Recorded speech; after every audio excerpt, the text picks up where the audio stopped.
তো দেখুন এখানে 9 থেকে 12 পর্যন্ত এই অঙ্কগুলো হচ্ছে আর এক ক্যাটাগরি, অর্থাৎ এখানে আমরা এক পদী রাশি দ্বারা দুই পদী অথবা তিন পদী রাশিকে কি করব, গুণ করব। অর্থাৎ এখানে দেখেন প্রতিটি অঙ্ক হচ্ছে দ্বিতীয় রাশি দ্বারা আমরা মূলত প্রথম রাশিকে দ্বিতীয় রাশি দ্বারা গুণ করব। তো এখানে প্রথম রাশি দুই পদী আছে, এখানে দুই পদী, এখানে দুই পদী, এখানে তিন পদী, এবং দ্বিতীয় রাশি প্রত্যেকটাই হচ্ছে এক পদী। তো চলুন আমরা অঙ্কগুলো এখন করি।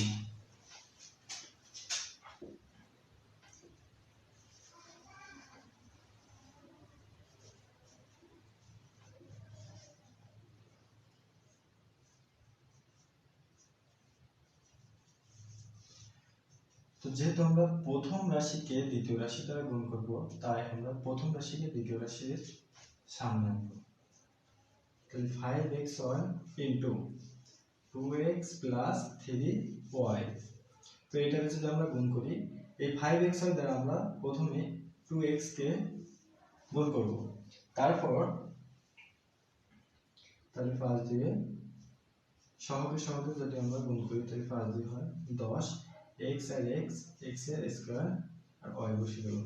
তো এবার আমরা এই 5xy কে 3y দ্বারা গুণ করব, তাহলে 3 এ 5 15, x আর y স্কয়ার, তাহলে এটা হচ্ছে অ্যানসার। তো দেখুন এখানে আছে প্রথম রাশি 2x প্লাস 3y এবং দ্বিতীয় রাশি আছে 5xy। তো এখানে আমরা দ্বিতীয় রাশিকে প্রথম রাশি দ্বারা গুণ করার কারণে আমরা দ্বিতীয় রাশিকে প্রথম রাশির সামনে বসিয়ে নিলাম। তো তারপর দ্বিতীয় রাশির দুইটা পদকে প্রথম রাশির দুইটা পদকে আমরা দ্বিতীয় রাশির যে একটি পদ আছে এই রাশি দ্বারা কি করলাম, গুণ করলাম। তো প্রথমে 5xy কে 2x দ্বারা গুণ করলে কি পালাম, 10x স্কয়ার y এই যে প্লাস, তারপরে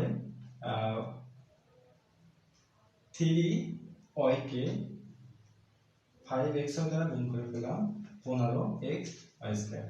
তো আশা করি খুব সহজ অঙ্কটি বুঝতে পেরেছেন। এবার যে আমরা দরটা করব,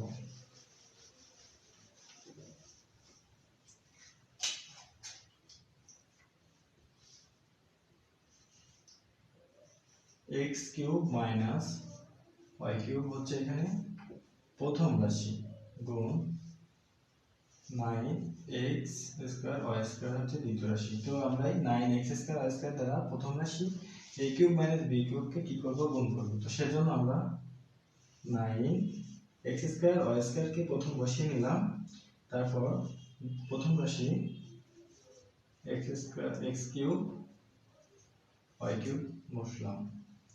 তো এখন আমরা এই রাশি দিয়ে এই উভয় রাশিকে আলাদা আলাদা ভাবে গুণ করব।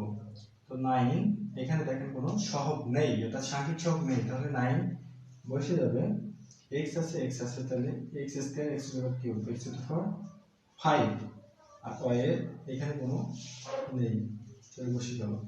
এই যে মাইনাস, এটাকে কিছু নেই, একটা প্লাস, তাহলে প্লাস আর মাইনাস যদি গুণ করি হয়ে যায় মাইনাস, এখানে 9 x square y to the power 4। তো এটা হচ্ছে অ্যানসার। তো এরপর আমরা 11টা করব।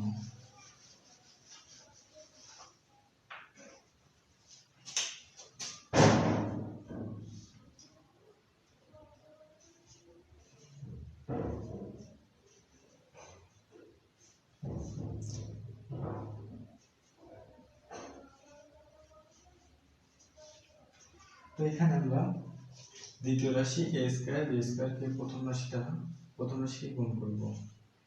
a square b square into 2a square minus 3b square, এখানে একটা স্কয়ার দিতে বলেছিল,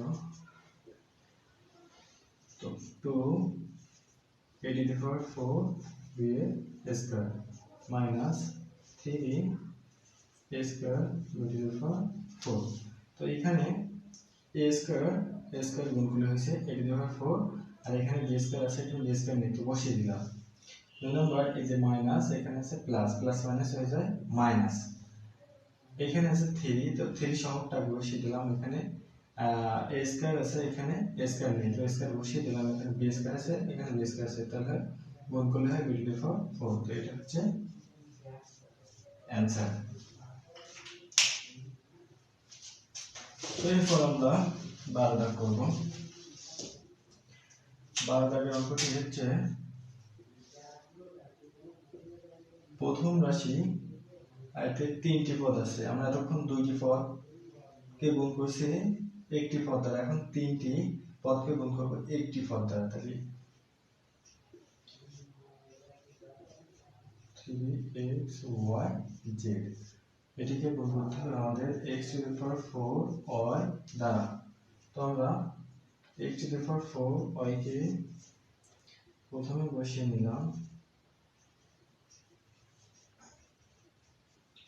3xy z, যদি গুণ করি তাহলে কি হয়, এখানে দেখুন এটা দ্বারা আমরা প্রথমে এটাকে গুণ করব, তাহলে x to the power 7y, তারপর এটি দিয়ে এটাকে গুণ করলে হয়